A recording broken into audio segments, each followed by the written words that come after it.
자, 오늘 말씀의 제목을 우리 앞을 보시고 우리 큰 소리로 한번 읽어보겠습니다. 시작. 말과 행실로 예배하십시오. 아멘. 말과 행실로 예배하십시오 라는 제목으로 말씀 증거합니다. 자, 우리 앞뒤 잡아보시고 우리 사랑스러운 눈빛으로 축복합시다. 사랑합니다. 축복합니다. 축복합니다. 아멘. 아멘. 오늘 예배 동참하신 우리 모든 믿음의 가족들 축복합니다. 네, 오늘도 선포되는 말씀을 통해 우리에게, 나에게 말씀하시는 하나님의 음성을 듣고 말씀을 통해 부어주시는 부흥과 회복을 누리시기를 주님 이름으로 축원을 드립니다. 지난 한 주간 동안 우리가 기도했습니다. 특별기도를 동안 5일 동안 열심히 저녁마다 또 현장과 온라인으로 여러분 기도하셨는데요. 하나님께서 우리에게도 반드시 응답해 주실 줄로 믿습니다. 이번 기도의 주제는 하나님의 소원이었어요. 하나님은 하나님의 기쁘신 뜻을 위해 우리에게 소원을 두고 행하게 하신다. 우리 각자에게 하나님의 소원을 주신다. 그러므로 우리가 해야 될 것은 그 소원을 나의 소원으로 품는 것이다.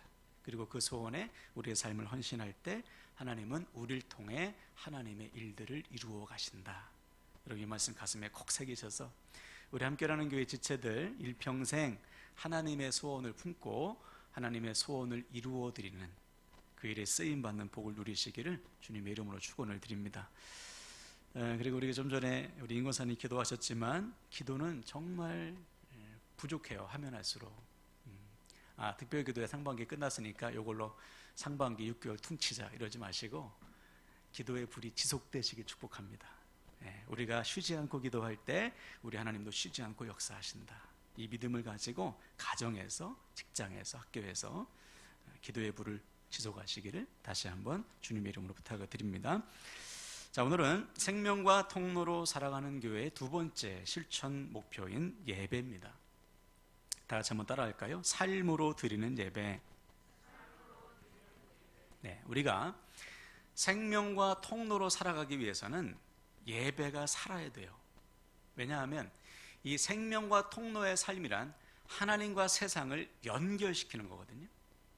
하나님과 세상을 우리를 통해 연결시키는데 그러기 위해서는 반드시 하나님과의 관계가 온전해야 됩니다. 이 하나님과의 관계에 있어서 생명이 뭐냐? 이게 바로 예배인 거예요. 예배가 살면 하나님과의 관계가 사는 것이고 예배가 죽으면 하나님과의 관계가 막히는 것이죠. 그래서 우리가 엘리야 선지자 시대 때 보면 예배의 제단이 다 허물어졌어요. 그렇죠? 예배를 드리려고 딱 엘리야가 보니까 제단이 허물어졌어요. 무슨 말입니까? 그동안 아무도 예배하지 않았다는 거예요. 제단이 허물어졌어도 누구 하나 신경 쓰지 않아. 관심도 없어. 그래서 다시 엘리야가 제단을 쌓고 하나님 앞에 예배했을 때 그 예배하는 한 사람 엘리야를 통해서 하늘에서 불이 내렸어요. 지금도 마찬가지. 하나님은 예배하는 우리를 통해서 하늘의 불을 내리십니다. 회복과 부흥을 부어주신다는 거예요. 여러분 이 시대에 우리가 엘리야처럼 하나님을 예배하는 사람들에게 축복합니다. 그래서 성경의 기록을 보면 모든 회복, 모든 부흥의 역사는 예배와 연관되어 있어요. 예배가 살면 그 인생, 그 가정, 그 나라는 사는 거예요. 야곱을 여러분 알고 계시죠? 야곱의 딸 디나의 일로 세겜 사람들 다 아들이 죽이고 막 부족이 죽이려고 몰려올 때 하나님이 뭐를 명령하셨죠? 베델로 올라가라. 야곱이 하나님을 처음 만나서 진정으로 예배한 그 베델의 예배를 회복해라 명령했어요. 이에 야곱과 그의 가족들은 모든 우상을 버리고 몸을 깨끗이 한 후에 베델로 올라가서 다시 하나님 앞에 예배합니다. 그랬더니 하나님께서 그 가정 회복해 주시잖아요. 지금도 마찬가지. 오늘 예배가 베델의 예배 되길 축복합니다. 진정으로 하나님을 만나는 예배, 하나님 앞에 전심을 드리는 예배가 되어서 오늘 예배하는 우리 모두에게 하나님께서 주시는 회복과 부흥이 충만히 임하시기를 다시 한번 주님의 이름으로 축원을 드립니다. 자, 그렇다면 예배가 뭘까요? 하나님께서 받으시는 예배란 뭘까? 그냥 주일날 예배당에 앉아서 의자에 앉아 있는 것, 예배로 구경하는 것, 이건 예배가 아니겠죠. 성경이 말하는 예배, 하나님께서 받으시는 예배는 우리의 삶을 드리는 거예요. 자, 이에 대해서 로마서 12장 1절은 이렇게 말합니다. 우리 앞을 보고 같이 읽겠습니다. 시작. 그러므로 형제들아 자비하심으로 너희를 권하노니 너희 몸을 하나님이 기뻐하시는 거룩한 산 제물로 드리라. 이는 너희가 드릴 영적 예배니라. 아멘. 따라합시다. 너희 몸을 드리라. 네, 예배란 우리의 몸을 드리는 거예요. 우리의 삶을 주님 앞에 드리는 것입니다. 다시 말해, 하나님께서 받으시는 예배란 주일날 예배당에 앉아서 예배의 순서에 따라서 참여하는 것이 아니라 이 예배 가운데 임재하신 주님께 우리의 삶을 드리는 거예요. 그래서 우리의 삶이 곧 예배가 되게 하는 것, 이것이 하나님께서 받으시는 예배요, 삶의 예배입니다. 그래서 그 당시에, 예수님 당시에 누구보다 예배를 잘 드린다고 자부했던 바리새인과 서기관들을 주님이 책망했어요. 그들의 예배에 대한 열심은 대단했습니다. 예배를 빼먹지 않았어요. 한 번도 빼먹지 않았습니다. 아마 예배당 가장 맨 앞에 앉았을 거예요. 일찍 와가지고. 그러나 주님께서는 그들의 예배를 책망하셨어요. 왜냐? 그들의 예배와 삶이 너무나도 달랐기 때문에. 입으로는 하나님의 사랑을 말하지만 그들의 마음속에는 악독과 탐욕과 시기와 질투가 가득했어요. 누구 하나 그들을 통해서 그들 안에 그들이 믿는다고 하는 하나님을 본 적이 없어요. 그래서 하나님께서 그들을 해칠한 무덤, 독사의 자식이라고 책망했던 거예요. 우리도 마찬가지예요. 예배와 삶은 분리될 수 없습니다. 오늘 하나님을 예배하는 것처럼 우리가 일주일 내내 하나님을 생각하면서 사는 거예요. 오늘 하나님이 나의 주인 되심을 선포하고 고백하는 것처럼 매일의 삶 속에서 하나님이 나의 주인이심을 인정하면서 사는 것입니다. 이것이 예배예요. 이것이 삶을 드리는 것이고, 그때 하나님께서 그에게 얼마나 큰 은혜와 복을 부어주시겠어요. 그 은혜와 복을 흘러보내며 사는 것, 이것이 생명과 통로의 삶입니다. 바라기는 매 순간 하나님의 뜻을 분별하시고 그 뜻에 우리의 삶을 들여서 우리의 삶이 곧 예배가 되는, 하나님께서 부어주시는 은혜와 사랑을 나누는 생명과 통로로 살아가시기를 주님의 이름으로 간절히 축원을 드립니다. 아멘. 자, 오늘은 삶으로 드리는 예배의 두 번째 원칙입니다. 따라할까요? 말과 행실로 예배하라. 하나님은 우리의 말이, 우리의 행실이 곧 예배가 되길 원하십니다. 말만 해도 하나님이 영광 받기를 원하시는 거예요. 우리의 모든 행동을 통해 하나님 영광을 받기를 원하시는 거예요. 오늘 본문을 다시 볼까요? 본문 14절 15절을 제가 읽겠습니다. 항상 우리를 그리스도 안에서 이기게 하시고 우리로 말미암아 각 처에서 그리스도를 아는 냄새를 나타내시는 하나님께 감사하노라. 우리는 구원받는 자들에게나 망하는 자들에게나 하나님 앞에서 그리스도의 향기니 그랬어요. 자, 절 보세요. 바울은 교회를 향해 너희는 그리스도의 향기라 말합니다. 그리스도의 향기라는 것은 14절이 말하는 각 처에서 그리스도를 아는 냄새를 나타내는 거예요. 자, 이 말이 좀 이상하죠? 잘 들어보세요. 그리스도를 아는 냄새를 나타낸다. 냄새는 뭘로 맡아요? 코로. 후각이죠. 나타낸다. 뭘 통해 우리가 알 수 있습니까? 눈으로 보는 거. 나타나는 것을 보는 거잖아요. 그리스도를 아는 냄새를 나타난다? 이상하죠. 냄새는 맞는 건데 어떻게 냄새가 나타나나? 이것은 그 당시의 문화적인 배경으로 이해해야 됩니다. 로마 시대잖아요. 로마는 전쟁을 많이 했죠. 로마 군대가 전쟁을 탁 승리하고 돌아오면 개선문을 통해서 행진을 하는데 이때 백성들이 향을 피웠어요. 네. 향을 확 피우면 먼저 보이잖아요. 뿌연 연기가 올라오고, 그리고 그 연기가 퍼지면서 냄새를 맡게 되죠. 이게 그리스도를 아는 냄새를 나타내는 거예요. 무슨 말이냐? 세상 사람들은 우리의 삶을 보고, 아, 예수 믿는 사람들은 저렇게 사는구나 먼저 보는 거예요. 그리고 나서 우리가 전하는 복음을 받아들이게 되는 것입니다. 그러므로 그리스도의 향기라는 것은, 우리가 그리스도의 향기로 산다는 것은 우리 안에 살아 역사하시는 주님을 우리의 말과 행실로 보여줘야 되는 거예요. 그렇게 될 때 비로소 우리가 전하는 복음을 그들이 받아들이게 되는 거죠. 근데 만약에 우리의 삶으로 보여지는 모습이 그리스도가 아니라면 우리가 전하는 말은 다 헛소리, 울리는 꽹과리, 시끄러운 소리밖에 안 되는 것이지. 반드시 삶으로 보여주고 그런 다음에 우리가 전하는 말씀이 들리게 된다. 그래서 이때 중요한 것이 우리의 말과 행실입니다. 우리가 보통 사람들의 인품, 사람들의 됨됨이를 우리가 판단할 때 뭘 보고 판단해요? 겉모습 탁! 겉모습은 판단이 안 되죠. 그죠? 아무리 점잖게 보여도 말하는 것이 무례하면 그 사람의 인격은 무례한 거예요. 아무리 젠틀하게 보여도 행동하는 것이 천박하다면 그 사람의 됨됨이는 천한 겁니다. 무슨 말이냐? 말과 행실로 그 사람의 인격, 그 사람의 됨됨이, 그 사람이 성숙한지 미숙한지가 반드시 드러나는 거예요. 믿음도 마찬가지예요.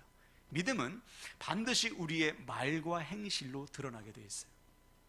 그래서 오늘 우리가 이 말과 행실에 대해서 좀 구체적으로 좀 나눠볼 거예요.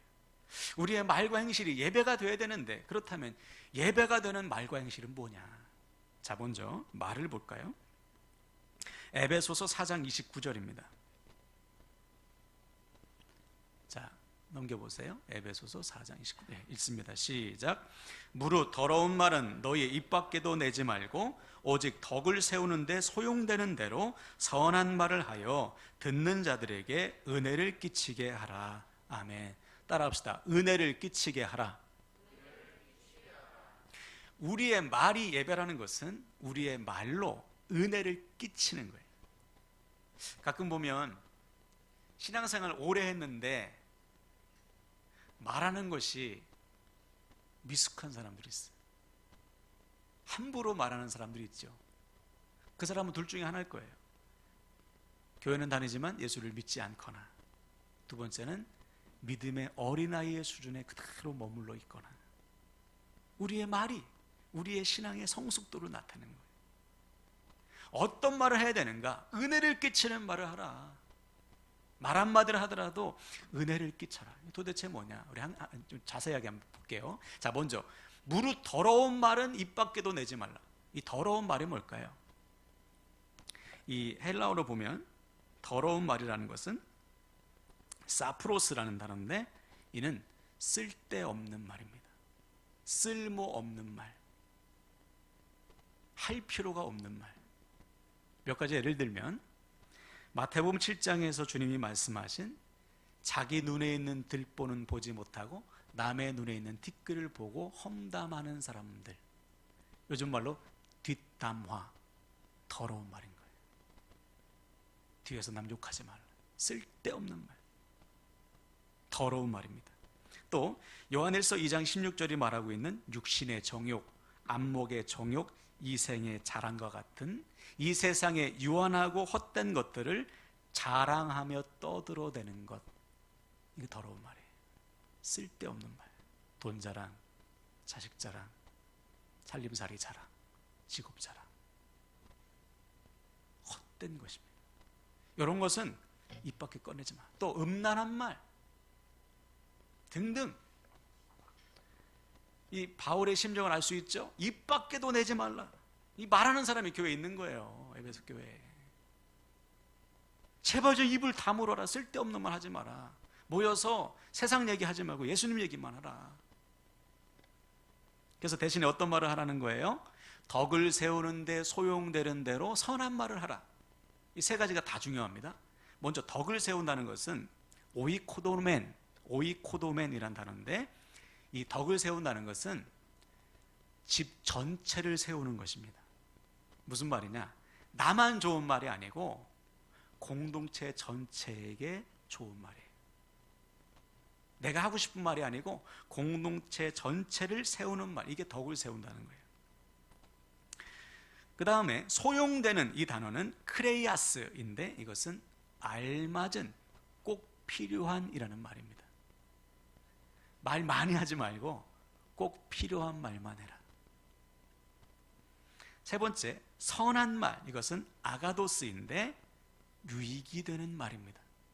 자, 이것을 붙여서 얘기하면 은혜를 끼치는 말이란 내가 하고 싶은 말을 떠들어대는 것이 아니고 공동체 전체의 유익을 위해서 꼭 필요한 말을 가려서 하는 거예요. 배려해서 말하는 것입니다. 그때 그 말은 은혜가 되는 말이 된다. 그래서 예수 그리스도의 사람들은 말 한마디를 하더라도 예수님께 물어보고 해야 돼요. 주님께서 말하게 하심을 따라서 말해야 됩니다. 이 말이 유익이 되는지 따져봐야 돼요. 그때 놀라운 것은 우리가 예수님의 말투를 닮아가요. 우리가 말 한마디를 하더라도 주님과 상의하면서 주님께 기도하면서 생각하면서 고민하면서 말하면 우리의 말이 예수님의 말을 닮아간다니까요. 왜? 주님은 우리 안에 살아계시니까 주님의 말, 주님의 말투를 닮아가요. 여러분도 주변에 친한 친구와 어울리면 말이 닮아가지 않습니까? 말투라든지 억양이라든지. 제가 대학교 때 제가 한번 말씀드린 적이 있는데 제일 친한 친구가 2명 있었어요. 한 사람은 전라도 광주 친구 서영환이라는 친구, 한 사람은 경상도 영주 친구 임종윤이라는 친구. 이 2 친구랑 제가 늘 같이 다녔어요. 저희 하숙집에도 놀러 오고 또 걔네 하숙교에서 놀러 가고. 근데 이 친구들이 욕을 너무 많이 해요. 전라도 욕, 경상도 욕. 정말 대단해요. 제가 욕하는 사람 진짜 싫어합니다. 왜냐하면 여러분, 욕하면은 사람이 좀 천박해 보이잖아요. 네. 근데 가끔 보면 TV에 뭐 친한 친구끼리 막 뭐 새끼 이런 것은 아주 친근의 표현이라고 생각하는데 저는 그렇게 생각하지 않아요. 아니, 사랑하는 친구에게 왜 새끼라고 합니까? 좀 높여줘야지. 사랑하는데 친한 거 아니에요. 그래서 여러분, 욕해서는 안 돼. 예수 믿는 사람은 욕해서는 안 됩니다. 생각해 보세요. 욕하는 사람의 복음을 누가 들어요? 경고합니다. 욕하지 마세요. 마태복음 5장 22절에 보면 주님께서 이렇게 말씀했어요. 형제에게 미련한 놈이라고 욕하는 사람은 지옥불에 떨어질 것이다. 무슨 말입니까? 말 한마디를 통해서 사람에게 의식적이든 무의식적이든 상처 주는 사람은 반드시 심판의 대상이 된다는 거예요. 말 조심하라는 것이죠. 자, 그러던 제가 욕을 배웠어요. 그 친구들과 어울려 다니면서 뭐 18, 뭐 새끼, 이것은 욕도 아니야. 욕이 너무 신선해. 경상도 욕, 전라도 입이 착착 달라붙어요. 전라도 욕 대단해. 그래서 제가 그 친구들과 2년 동안 다녔거든요. 2년 동안 다니면서 경상도, 전라도의 모든 욕을 섭렵했어요. 왜 그럴까요? 교제하니까 닮아가는 거예요. 말투도 어떤 때는 전라도 말을 하고 어떤 때는 경상도 말을 하고. 은혜를 끼치는 말도 똑같아요. 주님과 동행하는 사람은 반드시 주님의 말을 담게 되어 있습니다.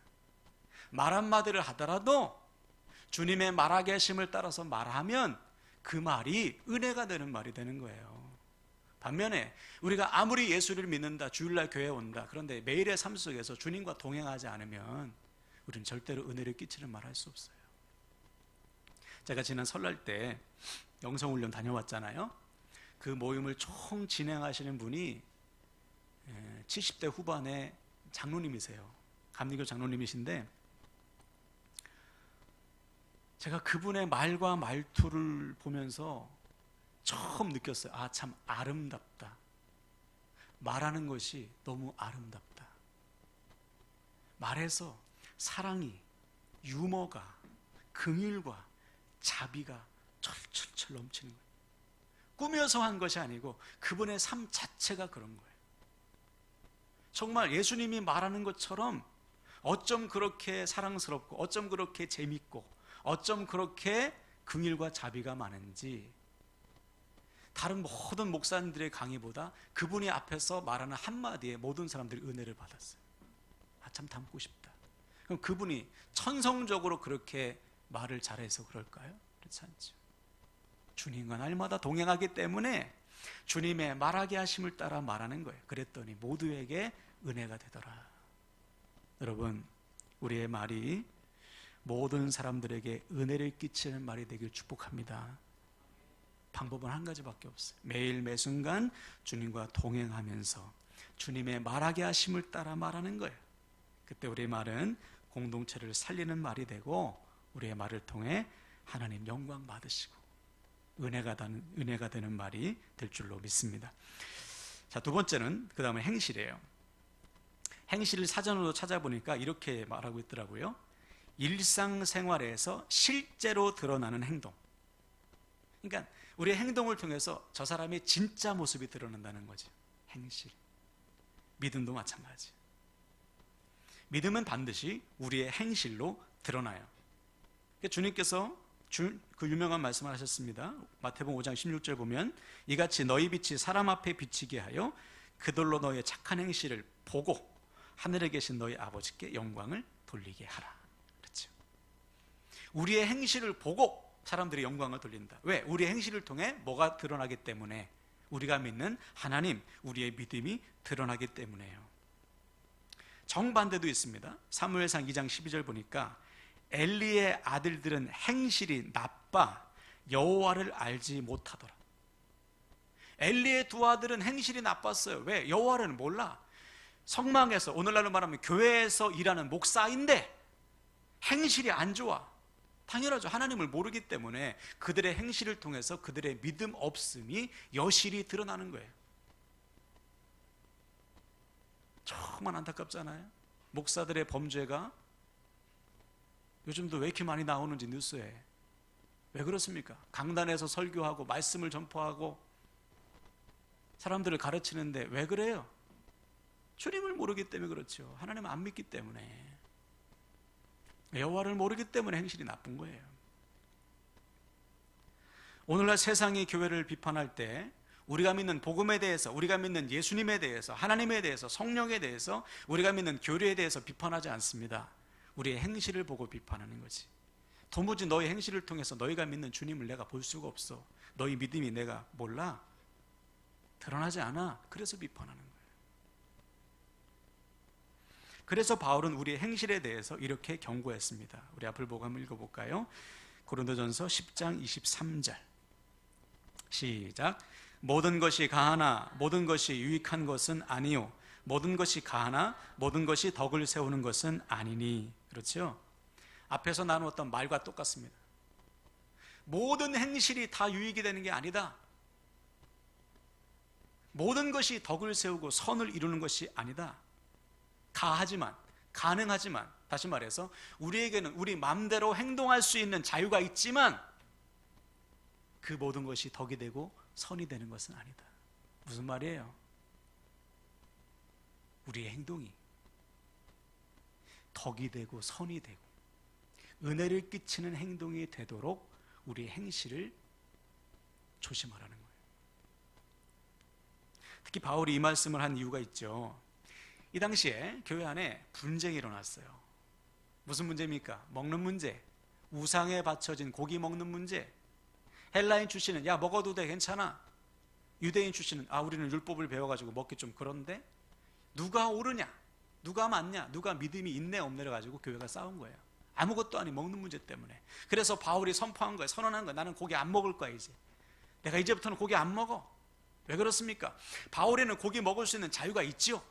그러나 내가 고기를 먹음으로 누구 한 사람이라도 믿음의 상처를 준다면 나는 내 자유 포기하겠다는 거예요. 이것이 성숙한 행실입니다. 누군가의 유익을 위해 나의 자유를 포기하는 것, 이것이 덕이 되고 선을 이루는 행실이에요. 그 사람을 통해서 가정이 세워지고 교회가 세워지는 거예요. 그래서 바울은 그 다음에 유명한 말씀을 선포한 겁니다. 다시 한번 10장 31절을 볼까요? 여러분이 잘 아는 말씀입니다. 넘겨보세요. 10장 31절 없나요? 없네요. 제가 읽겠습니다. 그런즉 너희가 먹든지 마시든지 무엇을 하든지 다 하나님의 영광을 위하여 하라. 이 말로 결론 지은 거예요. 그러니 여러분 먹는 것 갖고 싸우지 마세요. 기꺼이 자유를 포기함으로 우리가 먹든지 마시든지 무엇을 하든지 다 하나님의 영광을 위해서 합시다. 우리의 모든 행실이 하나님의 영광이 되는지 따져보고 행동하라. 한 번은 어느 목사님이 그러시더라고요. 교회에 작은 땅이 있었대요. 교회 옆에 아주 조그만한 한 강단 정도, 강단 한 반 정도 되는 땅이 있었는데 어느 날 보니까 누가 거기에 상추를 심어놨대요. 상추 씨를 뿌려가지고 상추를 이렇게 이쁘게 돋아난 거예요. 아이고 상추 뿌렸구나. 누가 그래서 알아보니까 어느 한 목장에서 상추를 심은 거예요. 그리고 세월이 흘러가지고 상추가 돋아났겠죠. 어느 주일날 예배를 마치고 점심 먹는데 그 목장 회원들이 상추를 먹고 있는 거예요. 문제는 지들만 먹고 있는 거예요. 자기들만. 그래서 목사님이 그 길로 가서 다 갈아엎었대요. 왜 그렇죠? 나만 좋으면 그만, 우리만 좋으면 그만. 이것이 분열을 일으켜요. 그 한 사람 때문에, 그 한 무리 때문에 공동체 전체가 무너지는 거예요. 왜? 누구 하나 실족하는 사람 있지 않겠어? 아유, 지들만 먹네. 믿음이 성숙한 사람이야. 아유, 맛있겠다. 많이 드세요. 이러지만 믿음이 미숙한 사람은 상처를 받기 쉽잖아요. 나만 좋으면 그만, 우리만 좋으면 그만. 그것이 미숙한 거예요. 그래서 문제가 되는 교회들 보면 참 안타깝게도 하나같이 이런 사람이 꼭 있어요. 독불장군. 자기밖에 몰라. 자기가 교회 주인이야. 자기 마음대로 막 휘젓는 사람이 있어요. 반면에 평안한 교회를 가보면 꼭 어떤 사람들이 있냐. 자기의 자유를 기꺼이 포기하는 사람이 있어요. 상대방을 배려하는 사람이 있어요. 그런 사람들 때문에 교회가 평안히 서가는 것입니다. 제가 참 감사한 것은 우리 교회를 보면 저보다 훨씬 더 말과 행실에 있어서 성숙한 성도님들이 참 많으세요. 말 한마디를 해도 상대방을 배려해서 말씀하시고 행동 하나하나에도 사랑이 묻어나고 남이 알아주지 않아도 보이지 않는 곳에서 수고하는 성숙한 지체들이 계시기 때문에 우리 교회가 지금까지 17년 동안 올해 18년째 들어가는데 단 한 번의 다툼도 분열도 일어나지 않았던 거예요. 왜 원인이 없었겠습니까? 왜 싸울 일이 없었겠어요? 근데 누군가가 참아준 거예요. 누군가가 배려해 준 겁니다. 누군가가 자기 자유를 포기한 거예요. 그 결과 분열이 없던 거죠. 너무 감사한 일이에요. 바라긴 앞으로도 우리의 말과 행실이 곁에 있는 사람들에게 은혜를 끼치고 하나님께 영광이 되는 말과 행실이 되시길 축복합니다. 자, 어떻게 합니까? 답은 한 가지밖에 없습니다. 매일 주님과 동행하는 것. 내가 하고 싶은 말이 아니라 주님께서 말하게 하심을 따라 말함으로 주님의 말을 닮아가고. 할렐루야. 내가 하고 싶은 대로 행동하는 것이 아니라 주님이 행하게 하심을 따라 기꺼이 나의 자유를 포기함으로 나의 행실이 모두에게 은혜가 되고 하나님께 영광이 되게 하는 것입니다. 그때 우리의 삶은 교회 안과 밖에서 내가 만나는 모든 사람들에게 내 안에 살아계신 주님을 드러내는, 보여주는 그리스도의 향기가 될 줄로 믿습니다. 아멘, 아멘.